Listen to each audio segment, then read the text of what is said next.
अब यहाँ पे देखिए आपको दिया है क्वेश्चन में the temperature of equal masses of three different liquids. तीन डिफरेंट लिक्विड्स है इक्वल मासेस के, तीन डिफरेंट कंटेनर्स में। ए 12 डिग्री पे, बी 19 डिग्री पे, सी 28 डिग्री पे रिस्पेक्टिवली। जब हमने ए और बी को मिक्स किया टेम्परेचर कितना आया? 16 डिग्री सेल्सियस। जब बी और सी को मिक्स किया टेम्परेचर कितना आया? 23 डिग्री सेल्सियस। टेम्परेचर कितना आएगा जब ए और सी को मिक्स करोगे? टेम्परेचर कितना आएगा जब ए और सी को मिक्स करोगे? इस सवाल को ट्राई करिए, ट्राई करिए। अभी जैसे बताया जिस अप्रोच से, बिल्कुल वही अप्रोच फॉलो करनी है 3 बार। ठीक है, पहले जब ए और बी को मिक्स किया, फिर बी और सी को मिक्स किया, उसके बाद जब ए और सी को मिक्स करेंगे, 3 बार वो अप्रोच हमें फॉलो करनी है। 1 2 3 4 5। उम्मीद है ट्राई कर लिया होगा आप लोगों ने। तो आइए सॉल्व करते हैं। देखो, जब सबसे पहले हमने ए और बी को मिक्स किया, जब सबसे पहले हमने ए और बी को मिक्स किया तो क्या होगा? हम ए और बी को मिक्स कर रहे हैं, ठीक है। तो हमें कुछ नहीं करना, कौन सा टेम्परेचर ज्यादा कौन सा कम है, किस में से किसको माइनस करना, कुछ नहीं। बस हमें ये ध्यान रखना फाइनल में से इनिशियल को माइनस करना है। तो हम क्या करेंगे? M C A delta T A plus M C B delta T B is equal to 0। यही अप्रोच लगाएंगे। अब यहां पे मास तो दोनों का सेम है, इसलिए मैंने दोनों का एम ही मान लिया है। तो यहां पे M C A delta T A कितना हो जाएगा? फाइनल टेम्परेचर कितना है मिक्सचर का? 16 डिग्री सेल्सियस। इनिशियली ए का टेम्परेचर कितना था? 12 डिग्री सेल्सियस। तो यहां पे हम क्या करेंगे? 16 minus 12 plus M C B.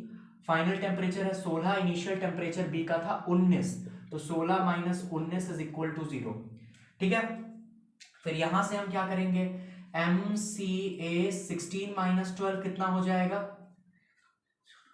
4 M C A is equal to, यहां पे 16 माइनस 19 करोगे तो कितना आएगा?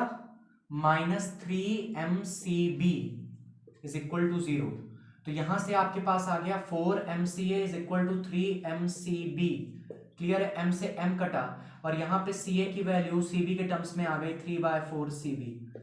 ठीक, ये पहला पार्ट यहां पे मैं लिखने ले रहा हूं कि सी ए जो है वो है हमारा 3/4 सी बी। ये पहला पार्ट हमने यहां पे लिख लिया।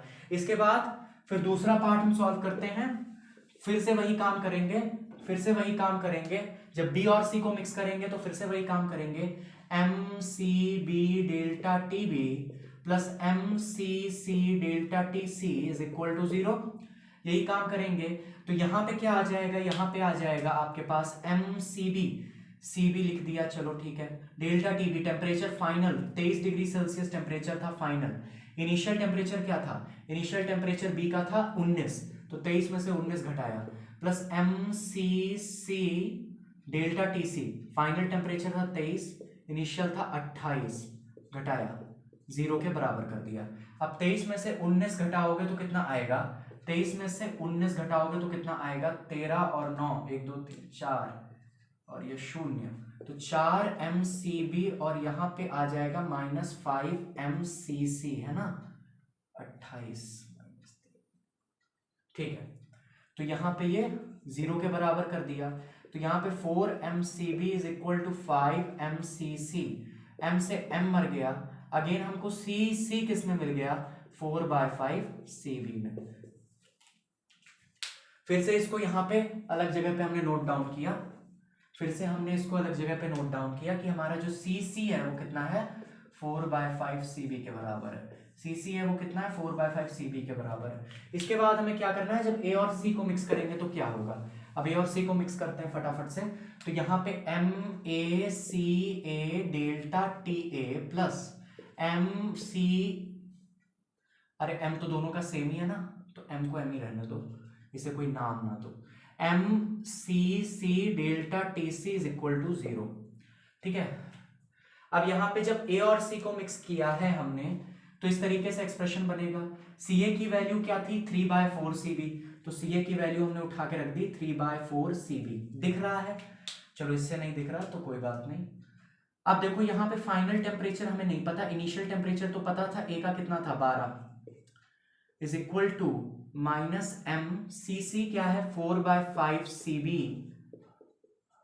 और डेल्टा TC कितना है, फाइनल टेम्परेचर मान लो T है, इनिशियल टेम्परेचर कितना था 28, ठीक है, उधर ले गए, इस पूरे एक्सप्रेशन को उधर उठा के ले गए, और कुछ नहीं किया यहाँ पे।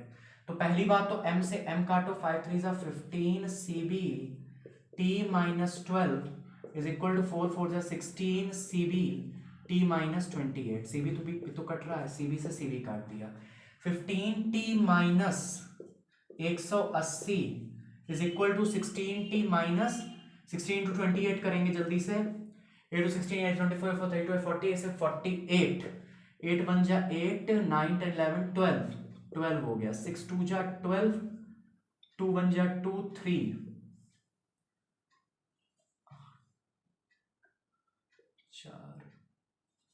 4 48, ठीक है।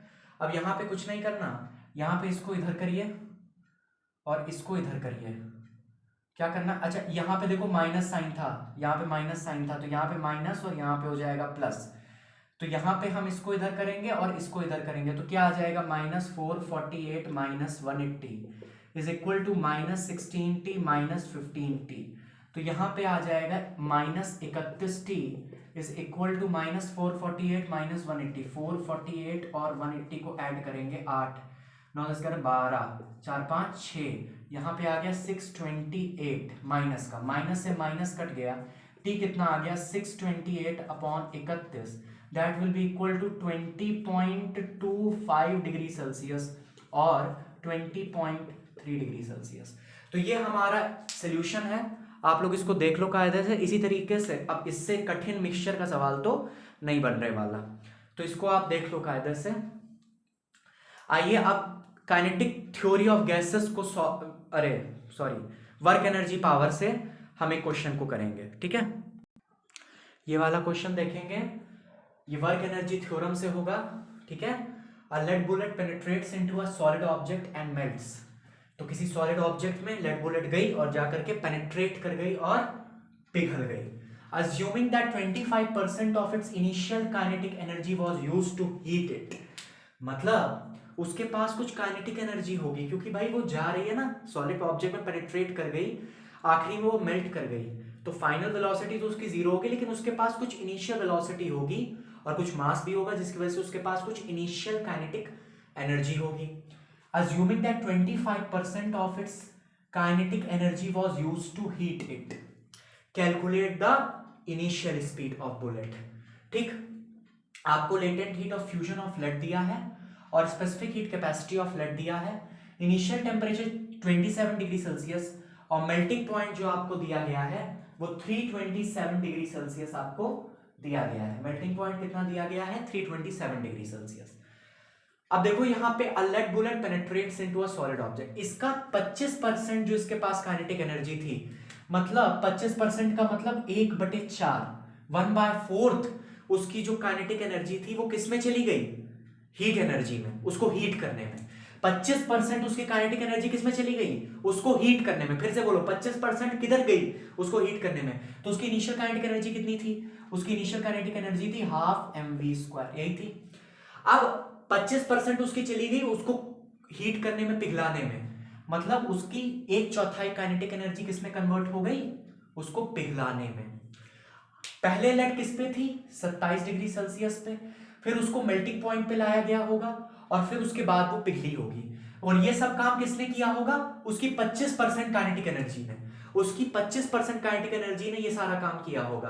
तो इसमें कौन कौन से काम हुए होंगे, सबसे पहला तो इसका टेम्परेचर रेज किया गया होगा और फिर इसको पिघलाया गया होगा। तो हमारे पास mc delta T, specific heat capacity of lead हम लिख रहे हैं 125 इंटू डेल्टा टी कितना है, डेल्टा टी 327 माइनस 27, यहां पे हम लिख रहे हैं 327 माइनस 27 प्लस, यहां पर फिर क्या हुआ होगा, वो पिघली होगी इस टेम्परेचर 327 डिग्री सेल्सियस पे। तो अब हम क्या लिख रहे हैं, अब हम लिख रहे हैं 2.5 इंटू 10 की पावर 4 इंटू m, 2.5 इंटू 10 की पावर 4 इंटू m, ठीक है। एक बार मैं सारी वैल्यूज चेक कर लेता हूं, सही है सारी वैल्यूज?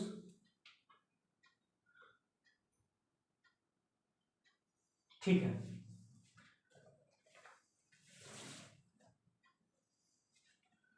तो यहां पे देखो क्या आएगा, इसको सॉल्व करो, पहले इसको सॉल्व करो।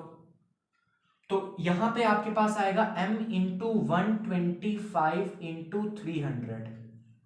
तो 125 को 3 से मल्टीप्लाई करेंगे, 125 को 3 से मल्टीप्लाई करेंगे, 5 3 जा 15, 3 2 जा 6 7 3 1 जा 3, ठीक है, 5 जा 15, 3 1 6 7 और 3 1 जा 3, ठीक है।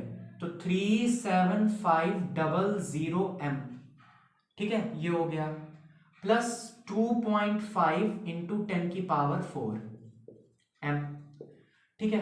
अब इसको हम कैसे लिख सकते हैं, देखो 1 2 3 4, ठीक, तो यहां पे 3.75 इंटू 10 की पावर 4m प्लस 2.5 इंटू 10 की पावर 4m, ये चीज, ठीक है। अब यहां पे हम क्या करेंगे, 10 की पावर 4m को कॉमन ले लेंगे और क्या लिख देंगे, 3.75 प्लस 2.5, इसको यहीं पे लिख देते हैं, यहां पे लिख देते हैं इसको 10 की पावर 4m 3.75 प्लस 2.5, क्लियर है। अब यहां पे क्या होगा, m से m कट जाएगा, m से m कट जाएगा, यहां पे आएगा कितना, v square upon 8 is equal to 10 की पावर 4 3.75 प्लस 2.5, कितना आ जाएगा, 5 7 8 9 10 11 12 और यहां 3 4 5 6 6.25। तो यहां पे आप क्या करोगे, v स्क्वायर को सॉल्व करोगे, 6.25 इंटू 8 इंटू 10 की पावर 4, तो 6.25 को 8 से मल्टीप्लाई किया, 8 5 जा 40, 8 2 16 17 18 19 20, 8 2 16 8 24 4 32 48 से 48, है ना, यही तो आएगा 6.25 इंटू 8, यही आ रहा है।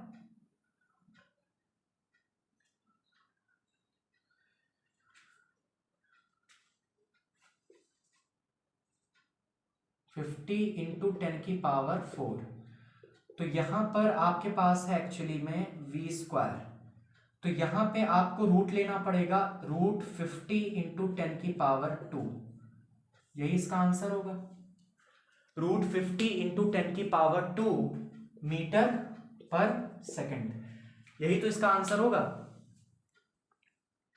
तो ये क्वेश्चन हमारा हो गया है, आगे देखते हैं एक अलग सवाल, ठीक है। अब ये क्वेश्चन देखिए, इसमें हमने 100 ग्राम आइस ली है 0 डिग्री सेल्सियस पे, इसको मिक्स किया है 10 ग्राम स्टीम के साथ 100 डिग्री सेल्सियस पे, ठीक है। आपको यहां पे क्या बताना है, आपको यहां पर इस मिक्सचर का फाइनल टेम्परेचर बताना है, क्या होगा, फाइनल टेम्परेचर बताना है क्या होगा, और कंपोजिशन मिक्सचर का क्या होगा, कितना पानी होगा, कितनी आइस होगी या कितनी स्टीम होगी, कंपोजिशन क्या होगा, ठीक है। अब ऐसे सवालों में बहुत ज्यादा कंफ्यूजन होता है, ऐसे क्वेश्चंस में दिक्कत होती है, इसके लिए एक ट्रिक बता दे रहा हूं। यहां पे आप सबसे पहले अपने पेज के 2 हिस्से करना, एक तरफ लिखना आइस, दूसरी तरफ लिखना स्टीम, एक तरफ क्या लिखोगे बोलो, आइस, दूसरी तरफ लिखना स्टीम, ऐसे क्वेश्चन अभी 2-3 हैं, ठीक है, तो वो सारे मैं करवाऊंगा। एक तरफ लिखोगे आइस, दूसरी तरफ लिखोगे स्टीम। आइस 100 ग्राम है 0 डिग्री सेल्सियस पे, पहले क्या करो, इधर से शुरू करो, आइस को पिघलाओ, यहां पे 100 ग्राम आइस है 0 डिग्री सेल्सियस पे, आइस को क्या करो, पिघलाओ। तो यहां पे आइस को पिघलाने के लिए कितनी हीट लगेगी, 100 gram into 80 calories per gram, that is equal to 8000 calories, ये आइस को पिघलाने के लिए हीट लगी। अब स्टीम को कंडेंस कराओ, स्टीम को 10 ग्राम स्टीम है, इसको कंडेंस कराओ, यहां पे कितनी हीट लगेगी, ठीक है, मतलब यहां कितनी हीट निकलेगी, यहां कितनी हीट निकलेगी, तो यहां पे 10 ग्राम स्टीम है, इसको कंडेंस कराओगे 500 कैलोरीज पर ग्राम, तो यहां पे आ जाएगा 5400 कैलोरी, यहां पे आ जाएगा 5400 कैलोरी। अब दोनों में कंपेयर करोगे कौन ज्यादा बड़ा है, दोनों में कंपेयर करोगे कौन ज्यादा बड़ा है, ये ज्यादा बड़ा है इसको छोड़ दो यहीं पे, ये ज्यादा बड़ा है इसको छोड़ दो यहीं पे, ये कम है, तो यहां पे जहां पे हीट डेफिशिएंट हो, जहां हीट की कमी हो, हमें वहां पे काम करना है, यहां पे हीट की कमी है, ठीक है, 5400 कैलोरी, यहाँ 8000 कैलोरी, यहाँ हीट की कमी है। अब यहाँ पे काम करेंगे, यहाँ पे क्या काम करेंगे, स्टीम हमारी अब पानी बन चुकी है 100 डिग्री सेल्सियस पे। इस 100 डिग्री सेल्सियस पे जो पानी अभी बनी है स्टीम, इसको 0 डिग्री पे लेके आओ, इसको 0 डिग्री पे लेके आओ। अगेन हीट कितनी लगेगी, 10 ग्राम स्टीम अभी पानी बनी है ताजी ताजी 100 डिग्री सेल्सियस पे। तो यहाँ पे हम इसको 0 पे लेके आएंगे, 1 × 100, तो यहाँ पे कितना आ गया 1000 कैलोरी। दोनों को जोड़ दो, कितनी हीट की आवश्यकता है, 6400 कैलोरी। मतलब एक्चुअली क्या है कि ये स्टीम हीट दे रही है, ये स्टीम हीट दे रही है। पहले जब वो कंडेंस हुई 100 डिग्री सेल्सियस पे, फिर वो 0 डिग्री सेल्सियस पे आई, तो ये स्टीम क्या कर रही है, हीट दे रही है। और पूरी आइस को पिघलाने के लिए कितनी हीट की आवश्यकता है, 8000 कैलोरी हीट की आवश्यकता है। पूरी आइस को पिघलाने के लिए 8000 कैलोरी हीट की आवश्यकता है। मतलब पूरी आइस तो यहां पिघलने वाली नहीं है क्योंकि हीट की कमी है। तो कितनी आइस पिघलेगी, हमने कहा कि भाई 6400 कैलोरी हीट है हमारे पास, इतने में जितनी आइस पिघलानी हो पिघला लो। हमने इसको m से मल्टीप्लाई किया और इधर 540, ठीक है, सॉरी 80 है ना, latent heat of melting of ice. तो यहां पे इसको इससे अब m निकाल लो, कितनी आइस मेल्ट हुई, तो 6400 अपॉन 80, तो क्या आ गया 80 ग्राम। 80 ग्राम आइस मेल्ट हो गई, 80 ग्राम आइस मेल्ट हो गई, पानी बन गई। तो देखो हमारे पास water, final temperature of the mixture समझ में आ रहा है। देखो आइस मेल्ट कर गई, 80 ग्राम आइस मेल्ट कर गई, 0 डिग्री सेल्सियस पे पानी बन गई। ये स्टीम पहले कंडेंस हुई 100 डिग्री सेल्सियस पे, फिर 0 डिग्री सेल्सियस पे आ गई, ठीक है। और जो 20 ग्राम आइस बची थी वो भी किस पे है, 0 डिग्री सेल्सियस पे। तो हम क्या कह सकते हैं कि रिजल्टेंट टेम्परेचर कितना है, रिजल्टेंट टेम्परेचर कितना है, रिजल्टेंट टेम्परेचर हमारा है 0 डिग्री सेल्सियस। कंपोजिशन बताओ। देखो आइस हमारी 80 ग्राम मेल्ट कर गई है, तो आइस अब बची कितनी, आइस हमारे पास बची 20 ग्राम। वाटर कितना हो गया, तो वाटर 80 ग्राम आइस तो पानी बन गई, तो 80 ग्राम प्लस 10 ग्राम स्टीम, तो यहां पे 10, तो वाटर कितना हो गया 90 ग्राम। इस तरीके से इन क्वेश्चंस को हम डील करते हैं, इस तरीके से क्वेश्चंस को हम डील करते हैं। बहुत सारे ऐसे सवाल आते हैं, ठीक है। अब ये वाला क्वेश्चन देखो, अब इसको खुद से सॉल्व करने की कोशिश करोगे, बिल्कुल सेम अप्रोच लगेगी। सबसे पहले अपने पन्ने के 2 भाग करोगे, एक तरफ क्या लिखोगे, एक तरफ क्या लिखोगे, आइस को पिघलाओ, चलो पिघलाओ पिघलाओ जल्दी पिघलाओ। आइस पिघली, आइस पिघली तो कितनी हीट रिलीज हुई, हीट रिलीज होगी कि हीट लेगी आइस, जब पिघलेगी तो हीट रिलीज होगी कि हीट लेगी, हीट लेगी ना, हीट रिलीज कहां होगी। तो कितनी हाई हीट ली आइस ने, 30 ग्राम आइस पिघलाओ ना, 2400 कैलोरी, ठीक है। स्टीम को कंडेंस कराओ, स्टीम को कंडेंस कराओगे 25 × 540, 13500 कैलोरी, ठीक है। देखो सही है। इसके बाद किधर हीट डेफिशिट है, इधर, इधर काम करो। आइस पिघल गई, उधर उस वाले सवाल में स्टीम को आप नीचे लेके आ रहे हैं क्योंकि उधर हीट की कमी थी। अब यहां आइस को ऊपर लेके जाओ, आइस को अब 100 डिग्री पे लेके जाओ जो अभी पिघली है। तो अब 30 ग्राम आइस को तुम ले जाओ 100 डिग्री सेल्सियस पे, मतलब अब आइस कहां रही, अब तो पानी हो गया ना, तो अब कितना हो जाएगा 3000 है ना कैलोरी। दोनों को जोड़िए, कितनी आ गई 5400 कैलोरी। यहां निकल कितनी रही थी 13500 कैलोरी। अरे इतनी हीट की आवश्यकता ही नहीं है, इतनी हीट हो बस बहुत है, इतनी हीट हो हमारी पूरी आइस मेल्ट कर जाएगी, 100 डिग्री सेल्सियस पे पहुंच जाएगी इतनी हीट से। इतनी की आवश्यकता ही नहीं, मतलब पूरी स्टीम कंडेंस होगी नहीं, पूरी स्टीम कंडेंस होगी नहीं। तो स्टीम कंडेंस कितनी होगी, स्टीम कंडेंस कितनी होगी, तो स्टीम कंडेंस कितनी होगी। तो यहां पे क्या करोगे, सीधी सी बात है, तुमको क्या लिखना है, तुमको क्या लिखना है, 5400 कैलोरी हीट की आवश्यकता है हमको आइस को 100 डिग्री सेल्सियस पे ले जाने के लिए। तो 5400 कैलोरी m इंटू 540, तो m यहां पे कितना आ जाएगा 10 कैलोरी आ जाएगा, बोलो m यहाँ पे कितना आ जाएगा 10 ग्राम, सॉरी कैलोरी 10 ग्राम आ जाएगा, ठीक है। मतलब स्टीम कितनी कंडेंस होगी, केवल और केवल 10 ग्राम। तो आप कंपोजिशन लिख सकते हो। अच्छा, टेम्परेचर बता सकते हो फाइनल टेम्परेचर क्या है 100 डिग्री सेल्सियस, क्योंकि आइस भी 100 पे पहुंच गई है, ठीक है, और स्टीम कंडेंस हो गई है, पानी बन गई है 100 डिग्री सेल्सियस पे। कितनी स्टीम कंडेंस हुई 10 ग्राम, तो बच कितनी गई 15, है ना। तो यहां पे स्टीम कितनी बची 15, वाटर कितना है 10 ग्राम मत लिख देना, 10 ग्राम तो स्टीम कंडेंस होके पानी बना रही है, बाकी ये आइस भी तो है, तो 10 + 30 कितना हो गया 40 ग्राम, ठीक है। वाटर समझ में आ गई बात। आइए आगे बढ़ते हैं, एक आईआईटी का क्वेश्चन देखते हैं।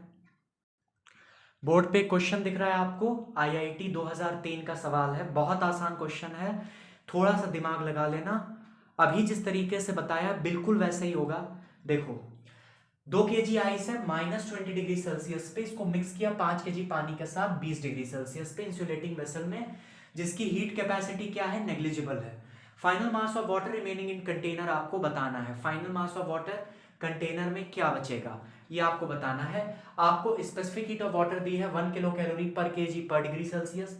स्पेसिफिक हीट ऑफ आइस दी है 0.5 kilo calorie per KG per degree Celsius. Latent heat of fusion of ice दी है 80 किलो कैलोरी पर केजी। अब सीधे सीधे क्या करना है, एक तरफ आपको 2 खाने बनाओ, एक तरफ आप लिखोगे क्या आइस, दूसरी तरफ आप लिखोगे क्या वाटर। एक तरफ आप लिखोगे क्या आइस, दूसरी तरफ आप क्या लिखोगे वाटर। अब बताओ, सबसे पहले तो आइस को -20 से 0 पे लेके आओ।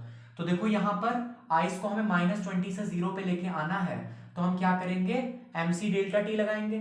तो यहां पे हमारे पास क्या होगा 2 इंटू सी ऑफ आइस है हमारा 0.5 kilo calorie per KG per degree Celsius, और टेम्परेचर में चेंज होगा 20 डिग्री सेल्सियस का, क्योंकि आप -20 से 0 पे लेके आ रहे हो। तो यहाँ पे 20 डिग्री सेल्सियस का टेम्परेचर चेंज है, कितना आ जाएगा 20 किलो कैलोरी ऑफ हीट हमारा हमको चाहिए। हमको हीट चाहिए 20 किलो कैलोरी आइस को -20 से 0 पे लाने के लिए। अब 5 kg पानी को 20 से 0 पे लेके आओ, 5 kg पानी को 20 से 0 पे लेके आओ।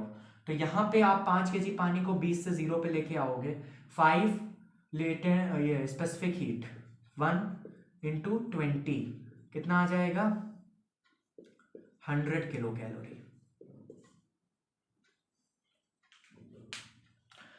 अब देखो हीट की कमी किधर है, हीट की कमी किधर चल रही है, इधर आगे बढ़ाओ इसको। आइस आ गई 0 पे, अब इसको पानी बनाओ 0 पे, तो आप क्या करोगे लेटेंट हीट लगाओगे। तो यहाँ पे 2 kg आइस, इसको पानी बनाओगे अगर 0 पे, तो यहाँ पे हमको latent heat of fusion of ice 80 कितना आ जाएगा 160 किलो कैलोरी। अरे अब तो दिक्कत हो गई, अब फंस गया केस। क्या फंस गया, यहां पे इतना प्रोसेस कंप्लीट करने के लिए हमें चाहिए 180 किलो कैलोरी ऑफ हीट, और ये वाटर 0 डिग्री सेल्सियस पे आके हमें कितनी दे पा रहा है मात्र 100 किलो कैलोरी। तो ये 100 किलो कैलोरी आइस को 20 डिग्री सेल्सियस पे तो 0 डिग्री सेल्सियस पे तो पहुंचा देगी। ये 100 किलो कैलोरी आइस को 0 डिग्री सेल्सियस पे तो पहुंचा देगी, लेकिन सारी आइस को पिघला पाएगी क्या, नहीं पिघला पाएगी। तो यहां पे 20 किलो कैलोरी तो चली गई आइस को 0 डिग्री सेल्सियस पे पहुंचाने के लिए, बची कितनी, बची हमारे पास 80 किलो कैलोरी। अब इतने हीट से कितनी आइस पिघलेगी, तो m into 80 kilo calorie per kg. तो यहां पे हमारे पास कितना आ गया, mass is equal to 1 kg। 2 kg में केवल 1 kg आइस आपकी पिघलेगी, 2 kg में केवल 1 kg आइस आपकी पिघलेगी। तो वाटर का मास पूछा है, पानी था 5 kg जो कि अब 0 डिग्री सेल्सियस पे आ गया है, आइस कितनी पिघली 1 kg, तो टोटल मास कितना हो गया 5 + 1 इज इक्वल टू 6 kg। ये क्या है आपका मास ऑफ वाटर, है ना, बहुत आसान सवाल। ठीक है, आगे बढ़ते हैं, नीट 2014 का क्वेश्चन देखते हैं। ये क्वेश्चन देखिए, All India Pre Medical Test 2014 जो कि अब नीट हो चुका है। Steam at 100 degree Celsius is passed in 20 gram of water at 10 degree Celsius. When water acquires a temperature of 80 degree Celsius, the mass of water present will be. तो यहाँ पे steam जो थी वो 100 डिग्री सेल्सियस पे हमने पास की 20 gram पानी से एट 10 डिग्री सेल्सियस।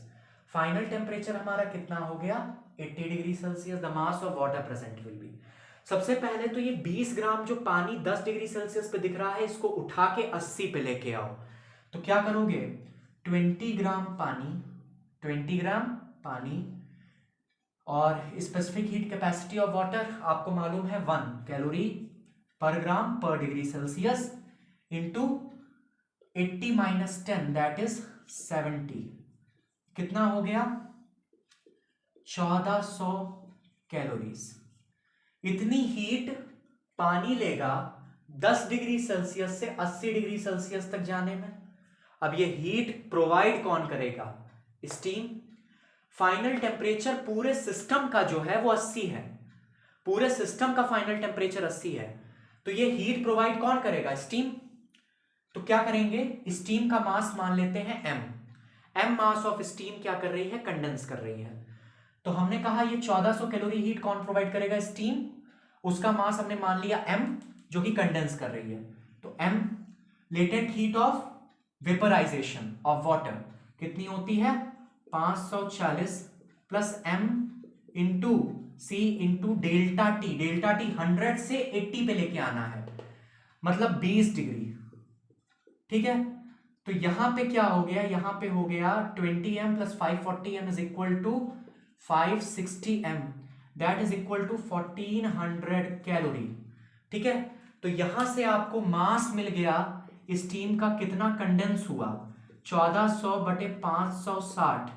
इसको सॉल्व करेंगे तो कितना आएगा भाई 1400 बटे 560 सॉल्व करिए जरा 2.5। ठीक है ये कितना आया 2.5 ग्राम। ये 2.5 ग्राम स्टीम क्या कर गई कंडेंस कर गई।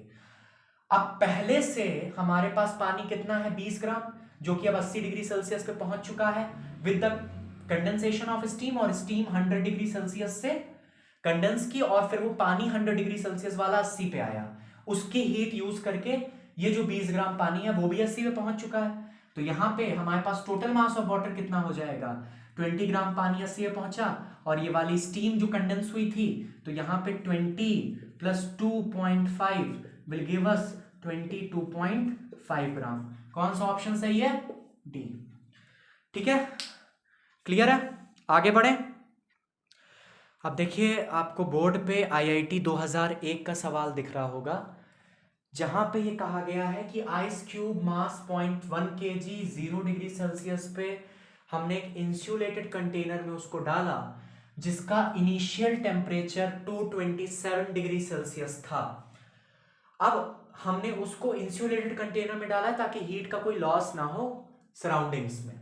The specific heat S of the container मतलब हमने जो कंटेनर की स्पेसिफिक हीट मानी है वो S है। तो जो स्पेसिफिक हीट S है कंटेनर की वो टेम्परेचर के साथ वेरी कर रही है मतलब कोई कांस्टेंट वैल्यू ये लोग नहीं दे रहे हैं।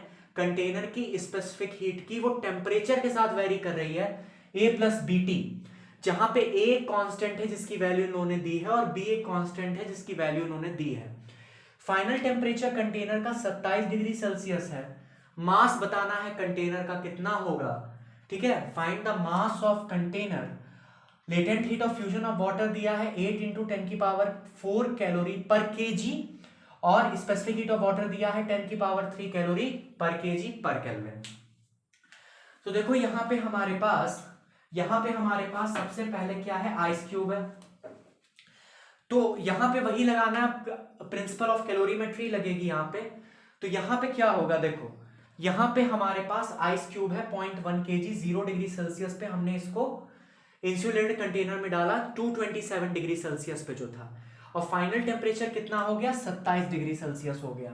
अच्छा अब क्या करोगे आइस क्यूब को कंटेनर में डाला तो पहले आइस क्यूब मेल्ट करेगा 0 डिग्री सेल्सियस पे पानी में और फिर वो अपना टेम्परेचर बढ़ाएगा 27 डिग्री सेल्सियस तक। ठीक है तो यहां पे मान लो कि हीट लगी Q1। यहां पे मान लो कि हीट लगी Q1 क्या है ml plus mc delta t। Q1 क्या है ml plus mc delta t।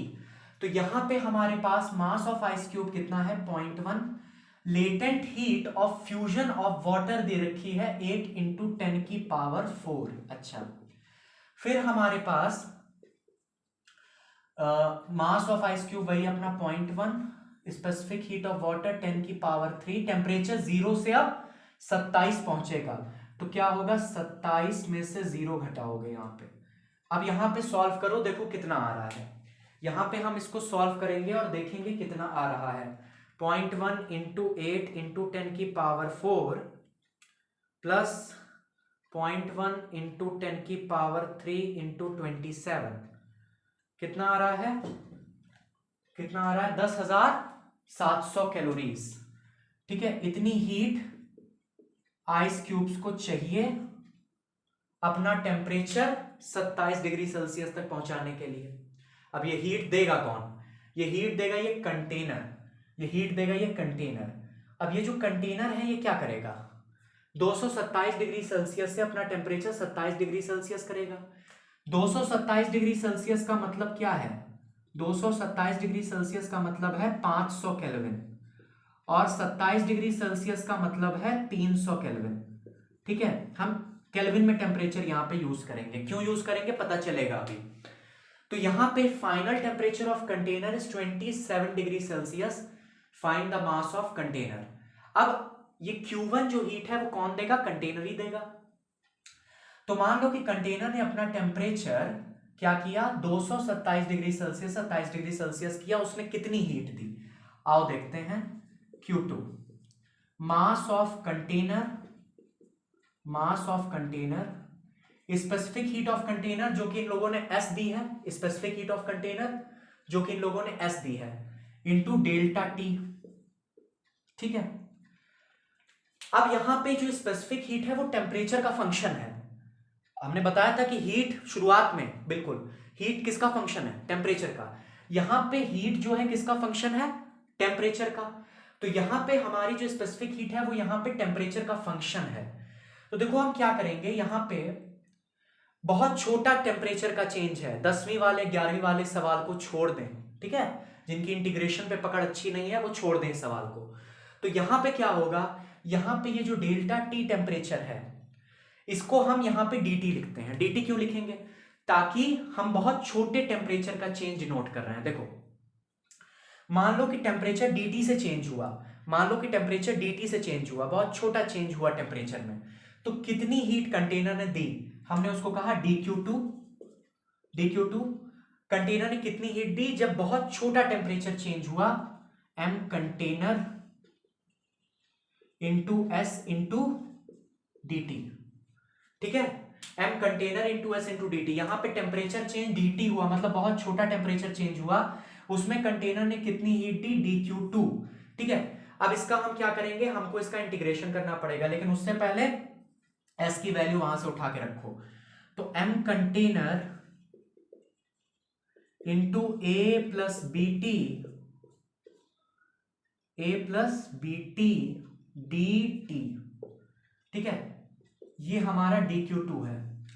अब छोटा छोटा टेम्परेचर का चेंज हो रहा है, छोटा छोटा टेम्परेचर का चेंज हो रहा है। ये सारे टेम्परेचर के चेंज को हम जोड़ देंगे, सारे टेम्परेचर के चेंज को हम जोड़ देंगे।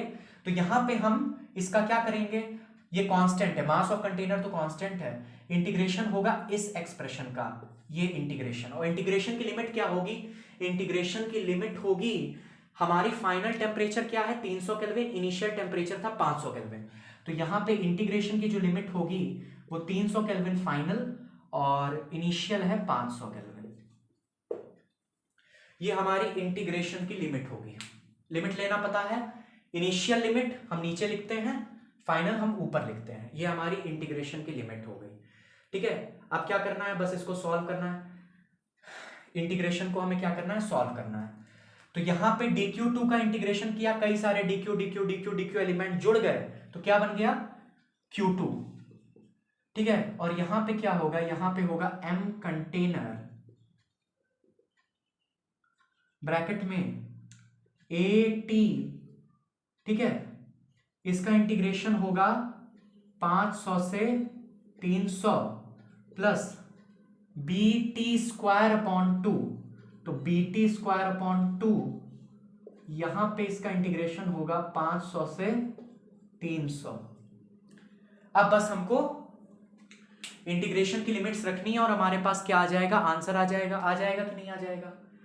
तो यहां पे Q2 क्या होगा, मास ऑफ कंटेनर A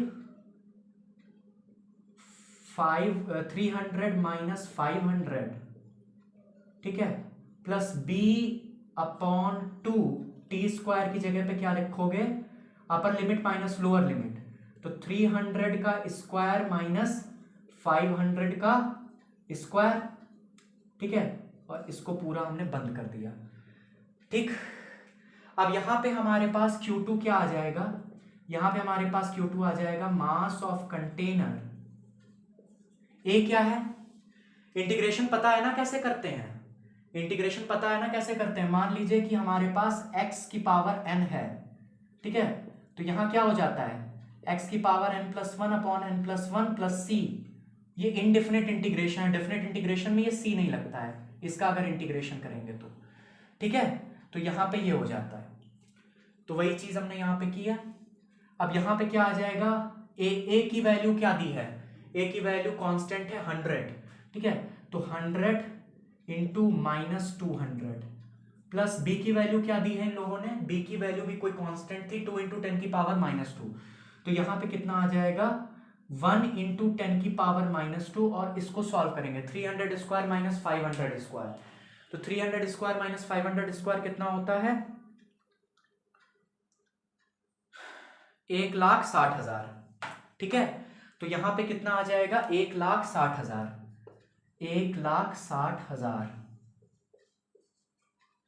ठीक। अब इसको सॉल्व करेंगे, ये यहां पे तो माइनस होगा ना, अगेन यहां पे ये माइनस में आएगा, ठीक है।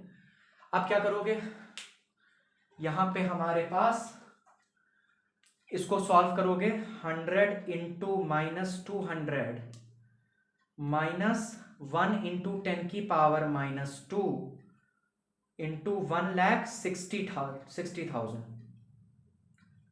यहां पे आ गया 21,600, ठीक है, तो Q2 कितना आया है, Q2 हमारे पास आ गया है -21,600 मास ऑफ कंटेनर। मैं कैलकुलेटर से जल्दी जल्दी सॉल्व कर रहा हूं ताकि समय आपका कैलकुलेशन में ना जाए, आप कॉन्सेप्ट देखें खाली। ये Q2 हीट कंटेनर ने दी और यही हीट तो इसने ली होगी, ये Q2 हीट कंटेनर ने दी है और यही हीट इसने ली होगी। माइनस साइन क्यों आ रहा है, माइनस साइन इसलिए आ रहा है क्योंकि जब हीट एवॉल्व होती है तो माइनस साइन अपने आप आता है। तो यहां पर हम क्या करेंगे, इसको मिटाते हैं पूरा नीचे वाला पार्ट और Q1 और Q2 को इक्वेट कर देंगे। तो यहां पे हमने Q1 को Q2 के बराबर कर दिया, -21,600 mc mass of container is equal to 10,700, तो मास ऑफ कंटेनर हमारे पास 10,700 अपॉन 21,600 हो जाएगा। अब कोई कहे कि भाई मास ऑफ कंटेनर निगेटिव में कैसे आ सकता, नहीं आ सकता है, सीधी बात है, ये निगेटिव साइन इसीलिए है कि हीट एवॉल्व हो रही है, ठीक है, हीट एवॉल्व हो रही है। तो कितना आएगा, कितना आएगा तुम्हारे पास 0.495 kgs, 0.495 kg या फिर 0.5 kg। तो ये सवाल था IIT 2001 का जो हमने यहां पे खत्म किया। ऐसे भी क्वेश्चन आ सकते हैं जिसमें हमारी हीट जो है वो टेम्परेचर का फंक्शन दी हो, ठीक है, तो उसमें हमको इंटीग्रेशन करना पड़ेगा, ठीक है, तो ध्यान रखिएगा ऐसे भी क्वेश्चंस आ सकते हैं। तो लगभग मैंने सारे ही सवाल, सारे ही कंसेप्ट कंप्लीट कराने की कोशिश की है। यहाँ पे अगर कुछ बच गया हो तो प्लीज बता देना। अच्छा हाँ, एक क्वेश्चन और है, एक क्वेश्चन और है, उसको देख लो फिर बस खत्म। अब ये वाला क्वेश्चन देखिए, ग्राफ का ये क्वेश्चन है, इसमें क्या हो रहा है, यहाँ पे आपको ये ग्राफ दिया गया, एक सॉलिड सब्सटेंस है आपके पास, उसको हम कांस्टेंट रेट पे क्या दे रहे हैं, हीट दे रहे हैं, कांस्टेंट रेट पे हम क्या दे रहे हैं, हीट दे रहे हैं। उसका टेम्परेचर कुछ ऐसे वेरी कर रहा है, एक्स एक्सिस पे हीट है और वाई एक्सिस पे टेम्परेचर है, ठीक है। आपसे पूछा है कि ए बी और सी डी क्या बता रहे हैं, ए बी और सी डी क्या बता रहे हैं। देखो ए बी में टेम्परेचर कांस्टेंट है और सी डी में भी टेम्परेचर कांस्टेंट है, टेम्परेचर कांस्टेंट कब होता है? जब फेज में चेंज होता है। हमारे पास कैसा सब्सटेंस था इनिशियली? सॉलिड सब्सटेंस था, हमने उसको हीट दी। अगर हमने उसको हीट दी है तो क्या होगा? उसका टेम्परेचर बढ़ेगा, मेल्टिंग पॉइंट पे पहुंचेगा और वो मेल्ट करेगा एट कांस्टेंट टेम्परेचर। तो ए बी क्या है? ए बी क्या बता रहा है? ए बी दिखा रहा है आपको मेल्टिंग ऑफ सॉलिड। मेल्टिंग होने के बाद उसका टेम्परेचर और बढ़ेगा, बॉइलिंग पॉइंट पे पहुंचेगा और फिर वो क्या होगा? वेपर बनेगा। ये हमारा क्या दिखा रहा है कि वेपराइजेशन हो रहा है एट कांस्टेंट टेम्परेचर। तो ए बी क्या दिखा रहा है? ए बी दिखा रहा है मेल्टिंग ऑफ सॉलिड। क्या दिखा रहा है बोलो? Melting of solid. और सी डी हमको क्या दिखा रहा है? सी डी हमको दिखा रहा है vaporisation of solid. C D हमको क्या दिखा रहा है? सी डी हमको दिखा रहा है वेपराइजेशन ऑफ सॉलिड। इसके बाद आपसे कहा if C D is equal to 2BA what do you infer? मतलब सी डी जो है वो 2BA के बराबर है, मतलब सी डी बड़ा है। सी डी बड़ा है BA से, सी डी जो है वो 2 टाइम्स BA है। इसका मतलब क्या है? इसका मतलब क्या है? इसका मतलब यह है कि जो लेटेंट हीट ऑफ वेपराइजेशन है, जो लेटेंट हीट ऑफ वेपराइजेशन है वो 2 times latent heat of melting या फ्यूजन है। समझ पा रहे हो? समझ में आ रहा है? नहीं समझ में आ रहा है? नहीं समझ में आ रहा है। CD 2AB के बराबर है, इसका मतलब क्या है? CD 2AB के बराबर है, इसका मतलब क्या है? देखो हम लिखते हैं CD is equal to 2BA। CD के लिए हम क्या लिखेंगे? Delta Q CD is equal to 2 times delta Q BA या AB। AB delta Q CD is 2 times delta Q AB, क्योंकि भाई ये तो हीट इनपुट दिखा रहा है ना एक्स एक्सिस में। एक्स एक्सिस में हॉरिजॉन्टली ये CD बड़ा है AB से, तो हमने क्या कहा? Delta Q CD is equal delta Q AB। यहां पे हो रहा था फेज चेंज, तो यहां पे हमने क्या लिखा? हमने लिखा M। यहां पे क्या हो रहा था? मेल्टिंग हो रही थी, तो यहां पे हमने लिखा latent heat of fusion is equal to 2 times M latent heat of vaporisation. तो यहां पे क्या हो जाएगा? सही है, सही है, इसको काट दिया तो यहां पे आएगा latent heat of fusion is equal to 2 times latent heat of vaporization. ठीक है? नहीं सॉरी वही मैंने कहा, पहले गड़बड़ हो गया था। यहां पे डेल्टा क्यू CD था, डेल्टा क्यू CD में हम क्या लिखेंगे? MLV, है ना? और यहां पे हम क्या लिखेंगे? AB में MLF। यहां से इसको काटा, latent heat of vaporisation is 2 times latent heat of fusion. वही मैंने कहा कि पहले मैंने क्या बोला, कॉन्ट्राडिक्टरी हो गया स्टेटमेंट ना। तो यहां पे ये चीज समझ में आई। CD क्या दिखा रहा है? CD क्या दिखा रहा है? CD दिखा रहा है वो हीट जो हम दे रहे हैं सब्सटेंस को वेपराइज करने के लिए। AB क्या दिखा रहा है? वो हीट जो हम दे रहे हैं सब्सटेंस को मेल्ट करने के लिए।